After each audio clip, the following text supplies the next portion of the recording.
গণ অভ্যুত্থানের সময় বিভিন্ন কারাগার থেকে পালানো ৭০০-র মতো বন্দী এখনো গ্রেফতার হয়নি।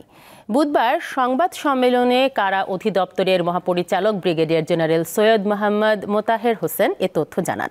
তিনি বলেন, গণ অভ্যুত্থানের সময় বিভিন্ন কারাগার থেকে ২২ শতাধিক আসামি পালিয়েছিল। এর মধ্যে ১৫০০-এর মতো বন্দীকে গ্রেফতার করা হয়েছে। তবে আলোচিত বিভিন্ন মামলার মৃত্যুদণ্ডপ্রাপ্ত ও শীর্ষ সন্ত্রাসী সহ ৭০ জন আসামি এখনো পলাতক রয়েছে।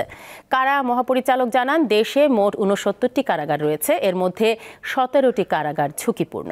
এগুলো অতি দ্রুত সংস্কার, মেরামত ও পুনর্নির্মাণ দরকার। জানেন যে ২২০০-র অধিক বন্দী আমাদের বিভিন্ন কারাগার থেকে পালাতে সক্ষম হয়েছিল। আমাদের এই মুহূর্তে পুনরায় গ্রেপ্তার হয়েছেন ১৫০০-র মতো, এর ৭০০+ বন্দী যারা এখনো পলাতক রয়েছেন। ১৭৪ জনের মতো বিভিন্ন যারা জেএমবি অথবা বিভিন্ন নামে ছিলেন তাদের মধ্যে, আর শীর্ষ সন্ত্রাসী নামে আমাদের ডেফিনেশনে ১১ জন মুক্তি পেয়েছেন।